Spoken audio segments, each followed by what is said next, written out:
Hi, good morning, everyone. So we are here in once again in the lecture series for Math 133, which is the plane and spherical trigonometry.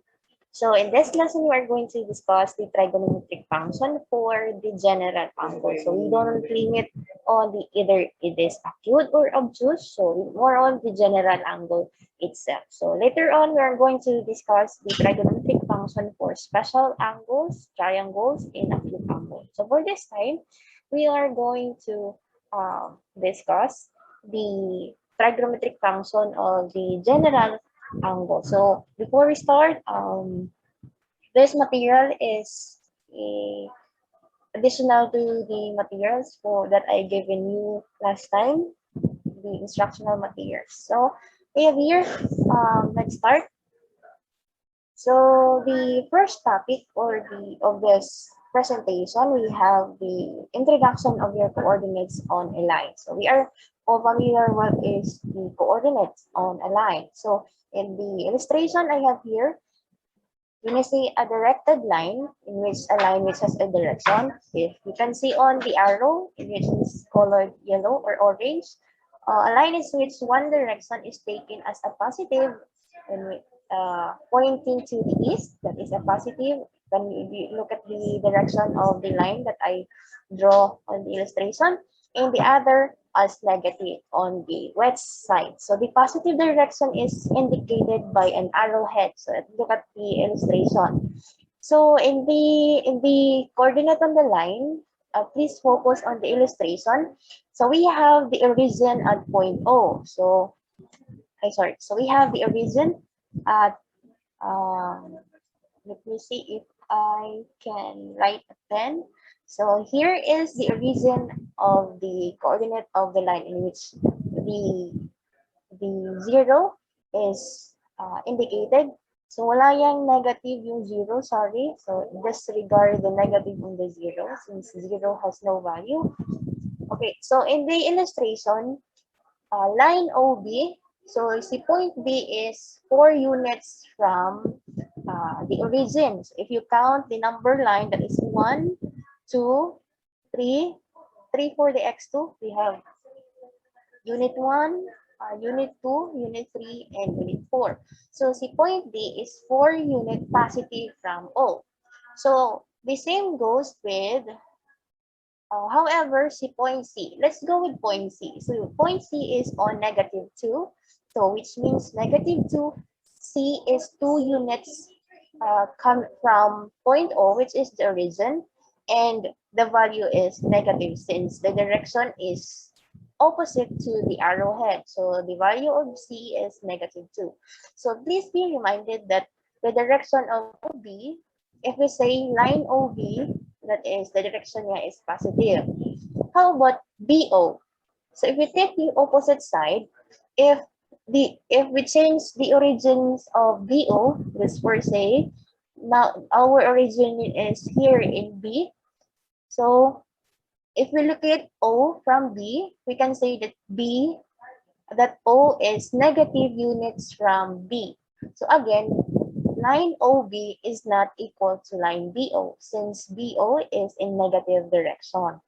Okay, similar to OC. OC is negative. However, if we are going to determine the distance from C to O, so that is now positive. So O to C is negative and C to O is positive. So it depends on where is the direction of the arrowhead of our coordinate on a line. Okay, so I hope that is clear. So let's now have the, not on the line, but on the plane. So on when we say a line that is only one direction, what for a plane, pag sinabing plane, it compasses two horizontal or two coordinate line, either in y and in x axis. So that is called coordinate in a plane. So pag three-dimensional na, pag you have x, y, and z, so that is a three-dimensional.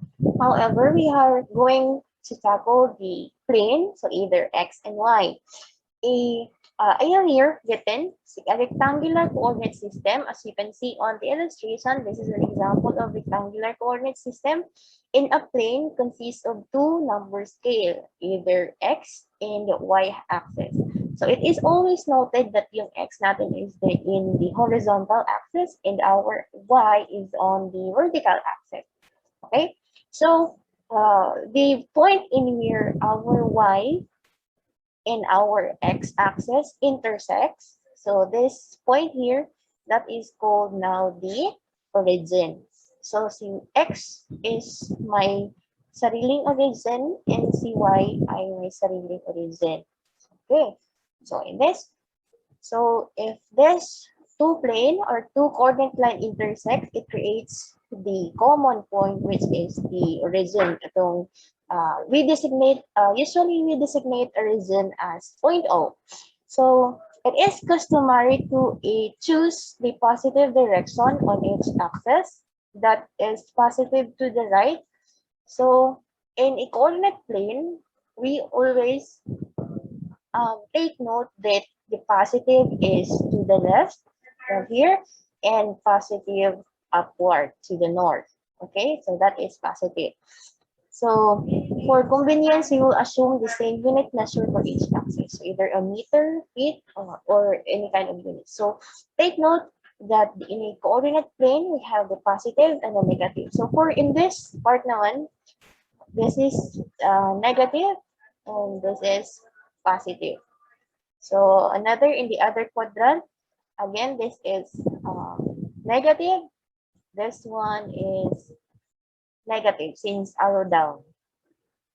Again, in this quadrant, this is positive, and this one is negative since arrow down.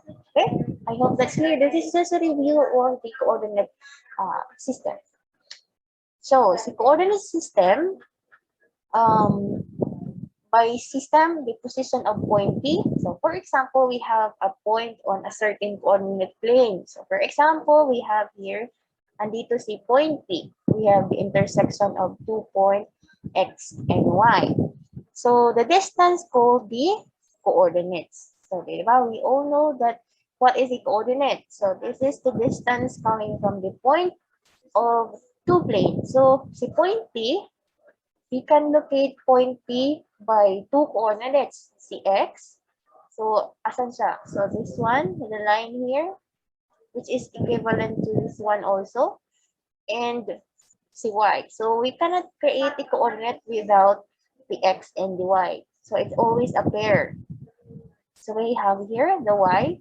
So, this position here, Y, is also similar to this length here to here. That is the y-axis. So from the axis, the x coordinate of a point P is the directed distance BP. So we have, which is B. B to P, diba? From B to P, that is the x-axis. And PA, so si P to A is the y. So yung distance niya from origin to P. Okay, similar to the other point here. Let's go this one. Si PXY in this quadrant. So yung x coordinate niya ay si OB. So yung x coordinate niya is si OB. Diba? And then y coordinate nito is, we have here. Y coordinate niya is si y coordinate niya is equivalent to, have here. Asan ba si y coordinate niya? Is si B. Here. Nawala yung pen. So here, y coordinate niya is si,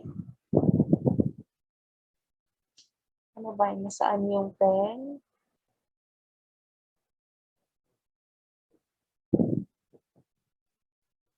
Need to erase. Crush out ko na lang. Again, yung P coordinate, we have XY. So, the distance from A. So, the distance from A to O. So, that is OA. And Y niya is O2. O2. D. Okay. So, the same goes with the other points on the coordinates system.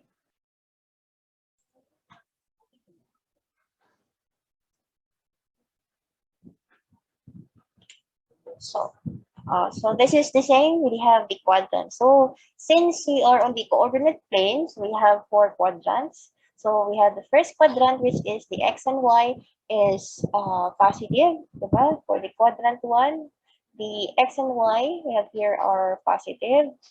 So for the quadrant 2, we have here that the x-axis, we can see here that yung x-axis niya is negative and yung y-axis niya is positive. So for quadrant 3, we have both are negative numbers. So x niya is negative and y niya is negative. So for the fourth quadrant, yung positive, yung kanyang x, and yung kanyang y is, we have here yung values na is negative. So the axis divided into plane. So we have the four quadrants. So para hindi makalimot, so yung quadrant is coming from, starting from this line that is counterclockwise. You have quadrant 1, 2, 3, and 4. So counterclockwise. Okay, so it's always start on this y x positive line or yung ating initial point. Okay?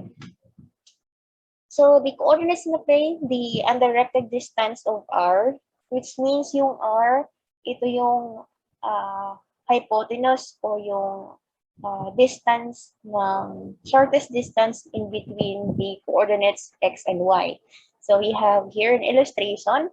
So pag we have the 0 here sa ating center and we have 1, positive 1, and we have here sa y-axis positive 1 also.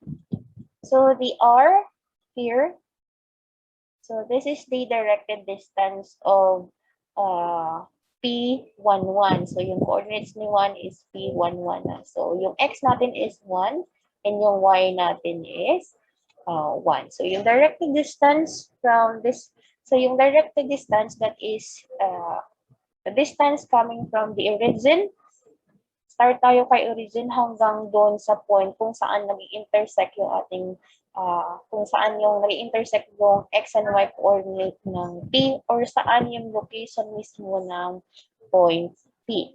Okay? So, paano natin ma-determine ang distance ni R? So, we employ the distance formula, since R is equivalent to x squared plus y squared. So, say x squared, okay lang to because this 1, 1.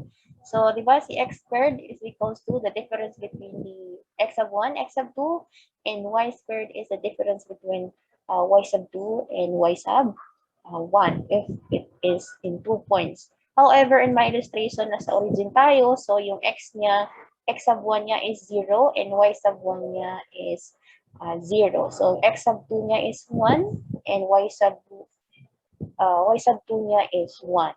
So, we can determine the value of r using distance formula. So, yung x squared, which means distance from here to here is equivalent to the value of your x. And distance coming from this point here hanggang dun sa baba is called the y. So, we have x squared plus y squared. We can now get the value of indirected distance of r. So, we have the sample problem. So, sample problem tayo. So, using a rectangular coordinate system, locate point A, which is equals to 1, 2, and find the value of R. So, meron tayong coordinate system in which yung ating point ay may coordinates na 1, 2, in which yung x niya is 1 and y niya is 2. Find the value of R. So, which means we need to find the value of the undirected distance. So, let's locate the undirected distance and determine where is point A and what is the value of the R. So, I have here an illustration. So, for example, meron tayong coordinate system. So, we have the value of positive 1 since positive 2 is positive, this is positive, this one also is positive. We have negative 1 and negative 2. We have here -1 dito, and -2 here. So, where is A? So, A is 1. So, ang X niya ay 1. So, here, makikita natin si X dito.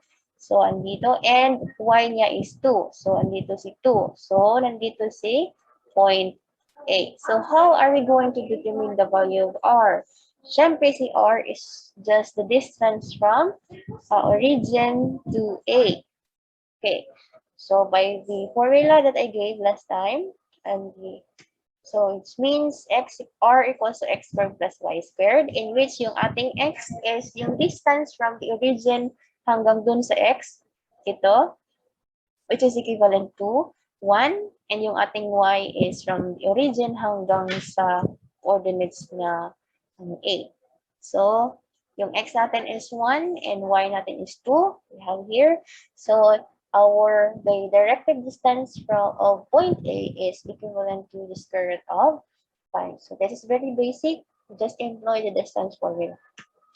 Okay. So, the angles in standard position. Pag sinabi natin naka-standard position yung ating angle, pag si angle is coming from, pag nag-start yung angle sa ating positive axis na x. So, ito yung ating magiging starting point. Pag yung angle is naka-start dito sa point, which means dito siya nag-start papunta elsewhere on the quadrant. So, either papunta siya doon. That is called a standard position na angle. So, the angle is said to be in the first quadrant angle if it is located in the first quadrant or for the other. Okay? So, let's have here. So, let's have 59 degrees. So, as you can see on the illustration, si 59 is hanggang dito lang, hanggang dito na angle. So, if you can use protractor, much better. So, nasa first quadrant yung ating 59 degrees. How about 119 degrees? So, si 119, dito siya nag-start hanggang dito. So, that is 90. So, may sobra pa siya na 10 plus 19. May sobra pa siyang 29. So, naglagpas pa. So, here. So, that is 119. So, which means yung ating 119 degrees is located in quadrant 2. So, another. Ito, we have here negative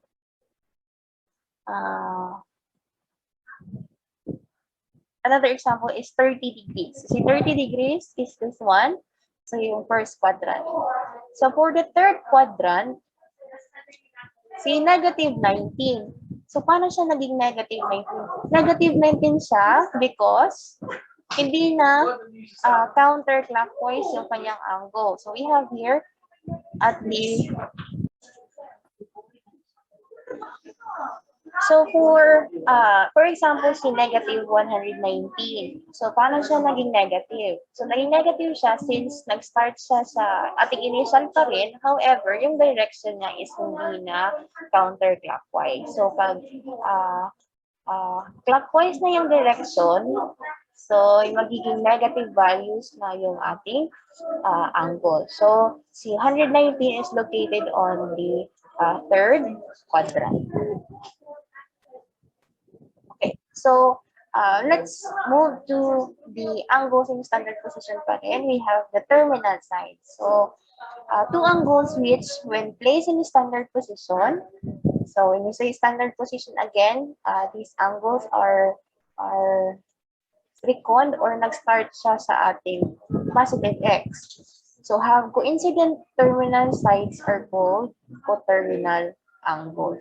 So, again daw, si coterminal angles, ito yung mga angle na nag-start siya, the same yung kanyang initial and the same yung kanyang ending. So, yun lang yung kanyang definition in layman. So, again, si coterminal is yung mga angles na nag-start sa both angles started in initial and both angles started in end in the same terminal side. For example, sa illustration natin, we have 45 degrees. So, 45 degrees hanggang dito lang siya.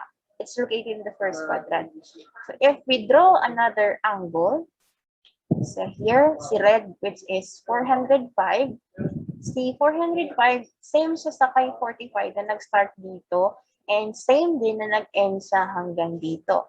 So this angle, which is 45 and 405, are called co-terminal angle. Ibig sabihin, iisa lang yung kanilang pupuntahang terminal.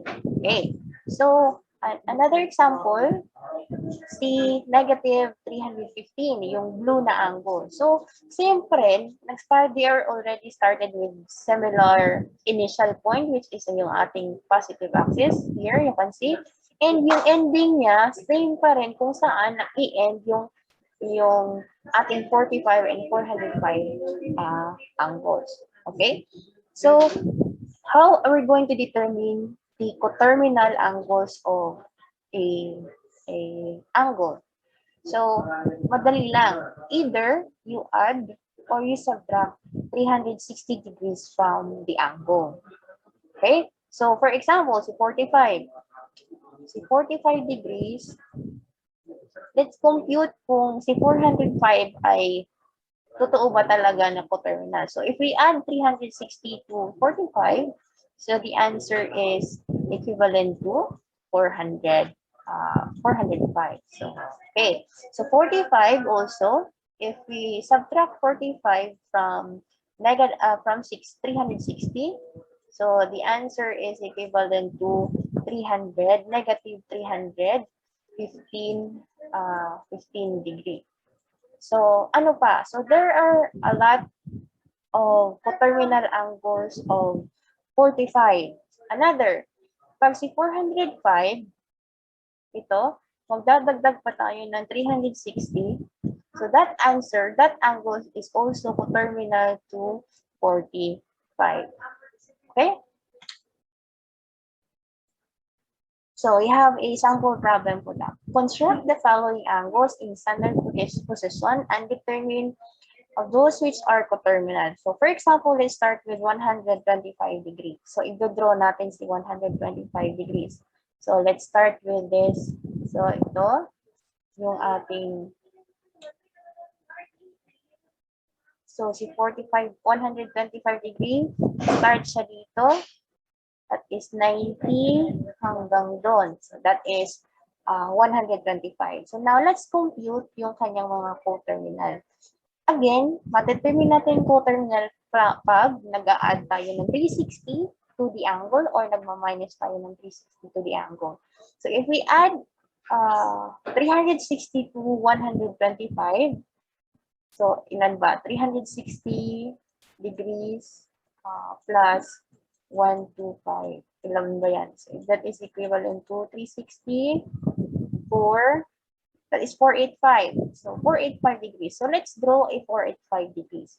So, pag nagdo-draw tayo ng 485 degrees, para siyang ganito. So, ito yung magiging 485 degrees. So, let's check if the 485 is really a coterminal. So, let's find a solution. So, we have, so here, see 125 plus 360, which is equivalent to 485.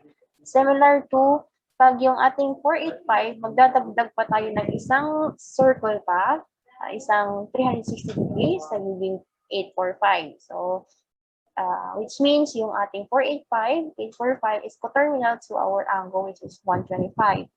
Another we have, if we subtract naman values from 125, so 360, 125 minus 360, that is equivalent to 235 degrees. So that is negative coterminal, since negative yung ating value. So from here, we locate negative 235. So starting here, since negative siya, that is 90 here. So andito yung ating negative 235 degrees. So, negative yung ating 235 degrees. 235 degrees. So, same coterminal pa din yung ating negative 35. However, negative coterminal siya. So, you just add or subtract 360s from that angle. So you can identify the coterminal angles. Okay? So you do the same on 60. So another pa, si 595. You check the 595. So let's now focus on the trigonometric function. So to introduce you, we have 6 trigonometric functions. We have the sine, the cosine, the tangent, the cotangent, the second, and the cosecant. So let theta. So si theta yung ating magiging angle. So meron tayong illustration, natabunan lang. So in the illustration here above, we have theta be an angle in a standard position, in which means yung ating angle is starting from our initial point to the terminal point here. So let P equals xy. So yung ating P is yung xy is the coordinates of our point P. So from the origin, we have here on the terminal side of the angle. So yung ating R is the directed distance of point P. So it's defined in terms of x and y coordinates and R. So we have sine theta. So shortcut natin siya, sine theta. So we have here, so si sine theta is equivalent to y coordinate over the distance R. Okay? Ibig sabihin, if you remember the word so katawa, diba? We have so, diba? So, we have the ka and the toa. We have the toa. We have the toa. So, si sine is opposite hypotenuse. Si cosine is adjacent and hypotenuse. Si tangent ay opposite over adjacent. So, ito yung magiging mnemonics para mas madali natin remember yung ating trigonometric function. So, let's start with si sine. Si sine theta, si sine, so ang ating gagamitin. So is yung opposite ni angle. So, let's start here in the illustration. Yung opposite ng ating angle is ito. So, this distance here. So, itong distance na to is equivalent sa ating y coordinate. Diba? So ay opposite. Ibig sabihin, yung opposite ni angle theta over distance na r. Diba? That's equivalent to y over r. How about si cosine theta? So, si cosine theta naman, adjacent naman over hypotenuse. So, yung adjacent ni theta. So, yung adjacent ni theta ay ito, which is equivalent to the x-coordinate of point P. So, si adjacent ni theta, yung si adjacent, kung saan siya na-locate, doon siya naglalay. So, andito man si theta, so yung magagandang adjacent niya ay ito na side. So, x-coordinate over r. Si tangent naman ay opposite na distance over adjacent. Ito, opposite over adjacent. We have here si y coordinate. Since yung opposite ni theta is y, and yung adjacent ni theta is x. So, magiging y over x. So, we have also another function which is the cotangent. So, for the cotangent, we have, babaliktarin lang natin yung so katoa. So, magiging ng ano. So, si cotangent, we have here. So, si cotangent ay magiging adjacent over opposite. We have here. Si cotangent is equivalent to x, which is the adjacent of theta. Y is equals to the opposite of theta. So, that is x over y. So, si cotangent ay kabaliktaran lang ni tangent. So, if this is x over y, yung ating cotangent ay equivalent to y over x. So, same goes with the second. The second naman ay kabaliktaran siya ni cosine. So, si cosine, second is distance over x. That is r over x. So, this is kabaliktaran ni cosine. So, this is x over r. Diba? Proportionate lang siya. And also, for cosecant, that is the proportional to the sine. Yung ating cosecant ay distance over r, which is r over y. Kabaliktaran siya sa ating sine na y over r. Okay? So, just realize the SOHCAHTOA and SOHCAHTOA. Okay, so again, yung reciprocal ni sine ay si cosine, the cosecant, in which yung sine natin is, di ba, yung sine natin is y over r. Yung ating cosecant is r over y. So, if you can see, so binaliktad lang siya. So, sine here, so cosecant here, so baliktad lang.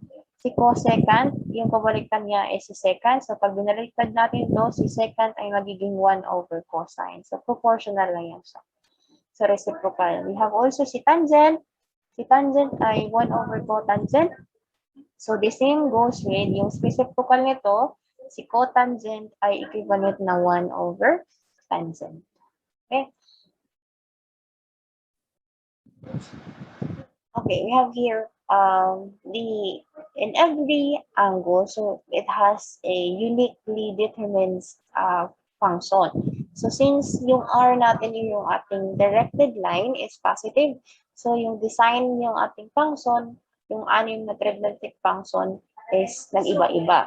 So if we try here, no need to memorize the design of the quadrant. So you just try to input numbers and then you can determine if it's positive or negative. For example, sa quadrant 1, so si quadrant 1, yung ating sine is positive, yung cosine ng value is positive, and yung tangent is a positive. So let's check if this statement is correct.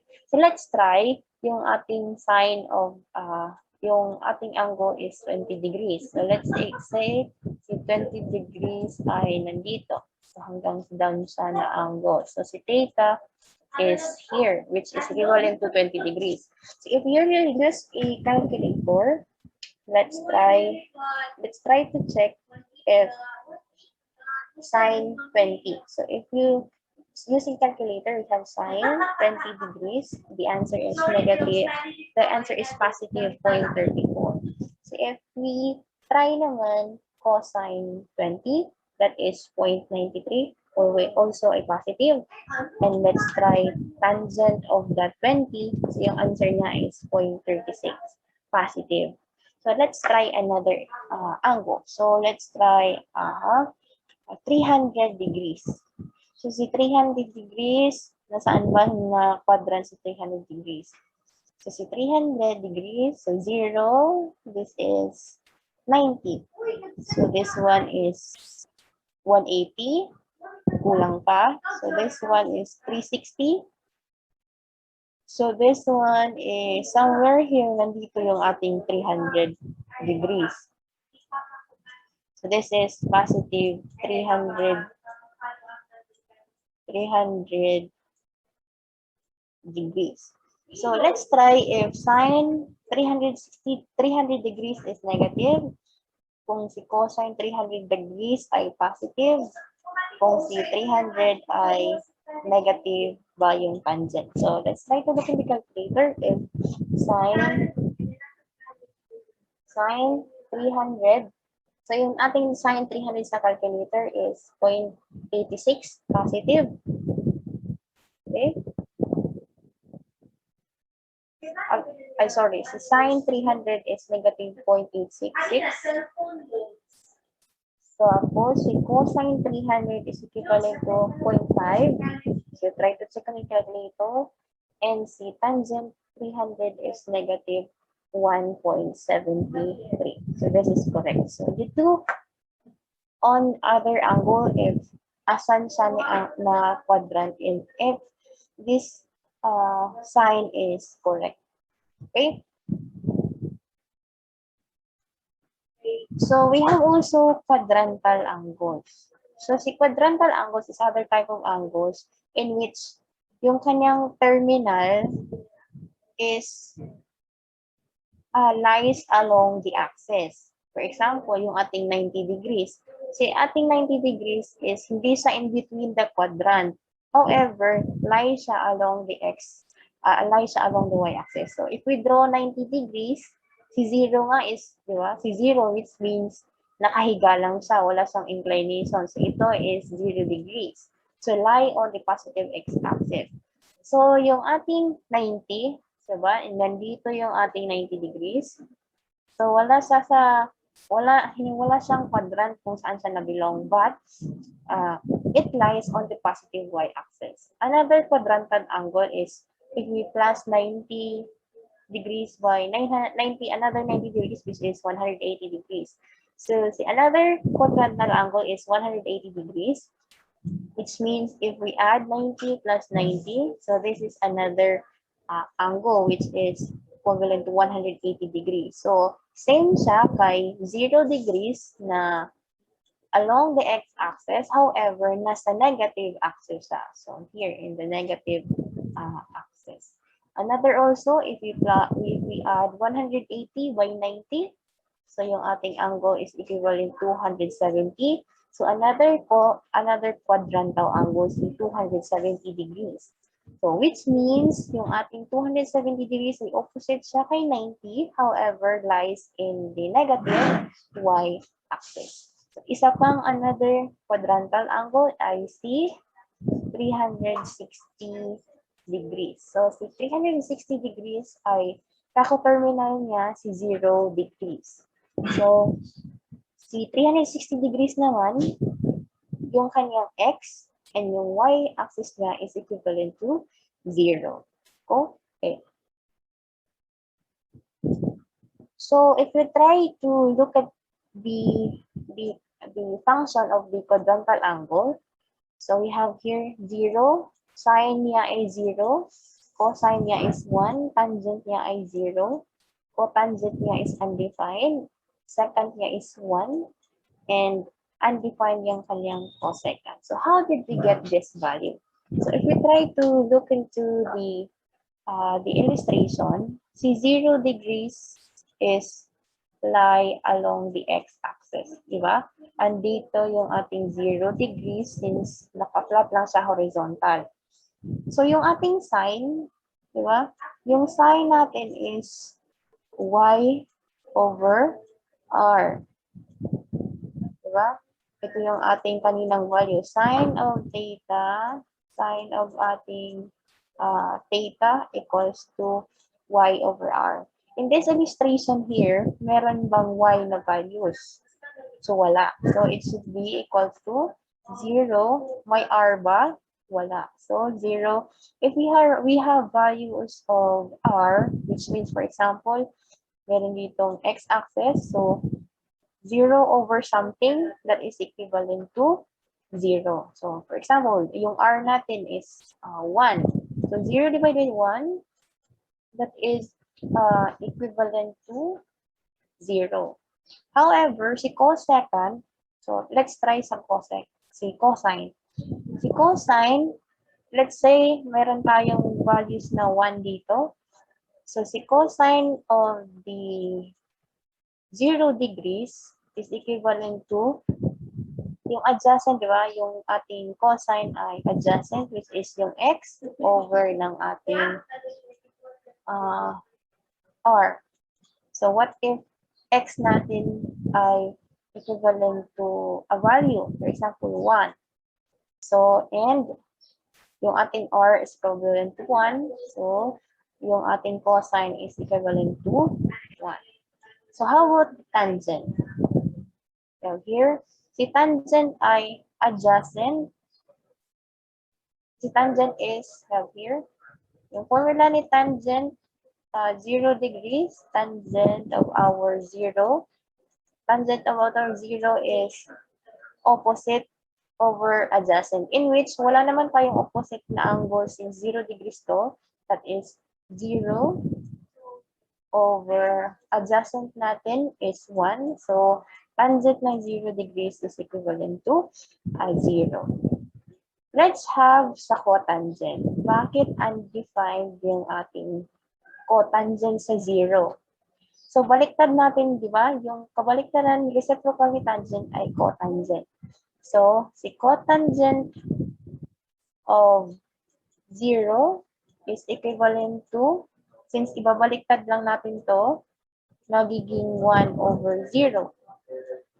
If you divide 1 by a 0, that is undefined. So, wala siyang value. That is undefined.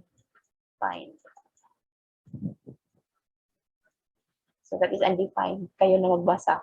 So, cotangent is undefined. So, let's also have, you can try your use a calculator if all these answers here in 90, 180, 270 is correct. So, ang gagamitin nyo lang is you focus on the coordinate system. Pwede kayo mag-plot. You have the 0, 90, we have the 180, we have the 270, and yung 360, which is same to 0. Okay? So, we have here coordinates of points on a unit circle. So when we say unit circle, yung ating radius is equivalent to 1. So let S, yung ating arc, be the length of an arc of a unit circle, x squared plus y squared is equals to 1.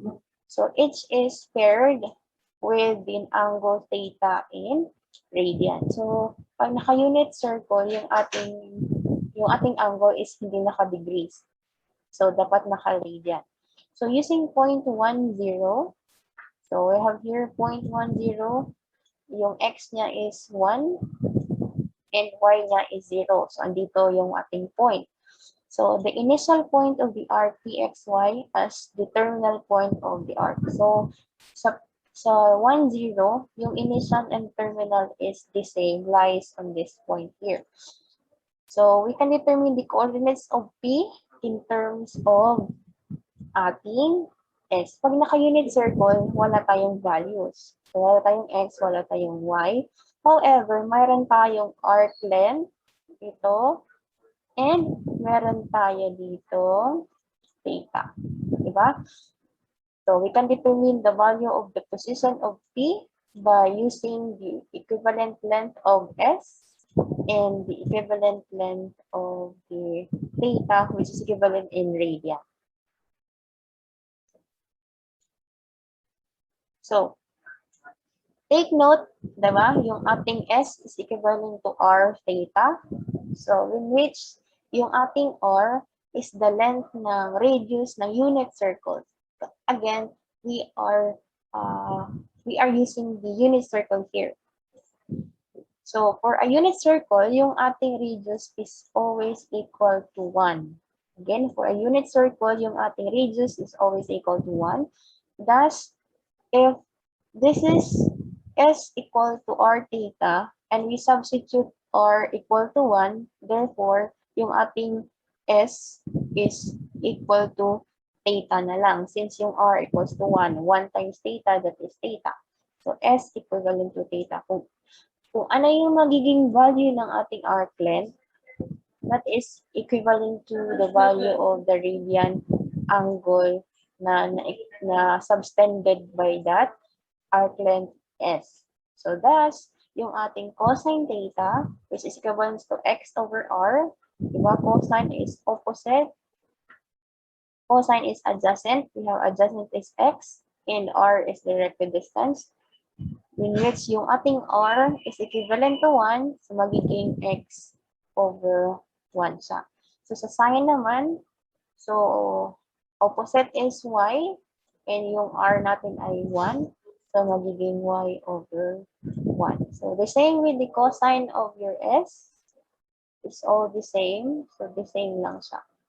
And sine na s is x1. So the same yung ating value. So kung ano yung magiging value ng s, is equivalent to the value of the radian subtended by that arc length. Okay? The point P associated with the arc length S is determined by Px, in which yung ating x is equals to cosine S, and yung ating S equals to sine S. So if we simplify this one, di ba?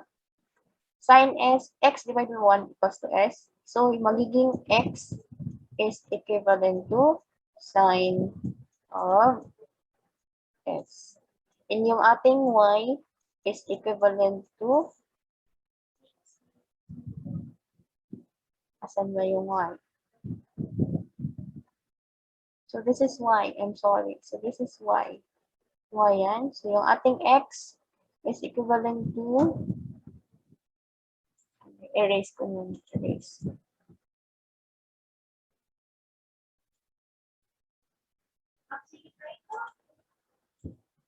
So if we simplify this one, again, this is Y. Since sine Y to same. If we simplify cosine X equals to X over 1, so this is X divided by 1 is equivalent to X. So X natin is cosine S. And yung ating Y is equivalent to sine S. Okay? So sa unit circle, again, this is only for the unit circle. Si 0 is yung xy niya is 1, 0, where yung kanyang cosine S is equals to 1 and sine S niya equals to 0. You try to compute on your calculator if it's correct. We have the pi over 2. So pi over 2, that is 180 over 2, which is equivalent to 90 degrees. Yung ating 90, di ba? Yung pi over 2 is equivalent to 180 over 2, which is pareho siya kay 90 degrees. So, sa 90 degrees, andun sa taas, di ba? This is 1. So, meron siyang value ng y, which is 1, but wala siyang value ng x. So, nasa 0 siya. So, yung kanyang wala siyang x, meron siyang y na 1. How about yung cosine s niya is 0 since wala siyang opposite side. And sine is equals to 1. So, you try. For pi is equivalent lang kay 180 degrees. So, sa 180 degrees naman, she is here. It is here. So, nandito si 180 degrees. So, nandito si 180. Which means meron siyang value ng x, however, negative and 0. Yung cosine niya is 1 and sine niya is s. So, you try to check on the calculator if cosine of pi is equivalent to negative 1 and cosine of that pi is equivalent to 0. Okay? Okay, so we have a sample problem here. So determine the values of the trigonometric function of an angle. Smallest positive angle is theta in standard position if P is a point on the terminal side of a coordinates P, 3, 4. So meron tayong point na 3 and 4. So given the coordinates of P, which is 3 and 4, required natin is to compute the 6 trigonometric function to compute the function. So compute natin yung sine, cosine, tangent, cosecant, secant, and cotangent. So before we compute this value, we need to first compute the value of the directed distance o yung atin nitong here, yung ating r. So we can compute r by just simply square root of x squared plus y squared, in which yung ating x is 3 and yung ating y is 4. So yung ating r, if we square root 3 squared plus 4 squared, that is 9 plus 12. So 9, 3 times 3, 9, 4 times 4, 16. So 16 plus 9, that is 25. Square root ng 25 is 5. So yung magiging answer natin ng r is 5. So we can now proceed to compute the value of sine, the cosine, the tangent, cosecant, secant, and the cotangent of that value here. So let's try here. This one, we have the so, the ka, and the toa. So we have the sine theta, which is equivalent to y over the distance, which is 5. So yung y, as you can see in the illustration, yung distance from the origin to here is 3. We have 3 units. And distance from the origin pa taas is 4. So this is 4. This is 3. So y over 5, this is correct. Cosine theta, so cosine theta, di ba, is adjacent over the distance. So ang adjacent ni theta is 3. Correct? 3 over 5. So, si tangent naman. Si tangent ay opposite over adjacent. So, yung opposite ng theta is y, which is 4. And yung adjacent ni theta is 3.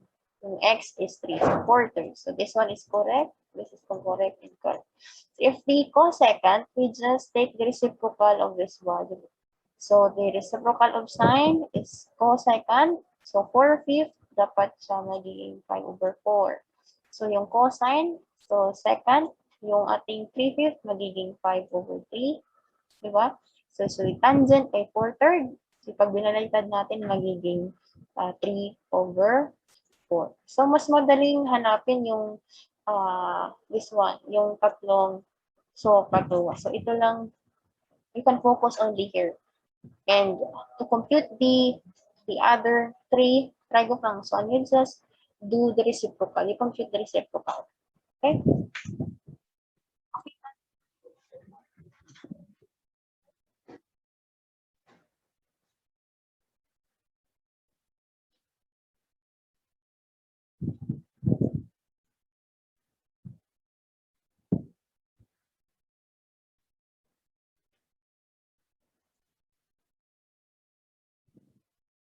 Okay, so this is the end of the lesson 2. I hope you learned something from this illustration. So if you need help, if my discussion is not clear, in the notes that I give you is not clear, you can write a comments on our Google Classroom, or either you write a comment below on this section. Okay, so thank you and good morning.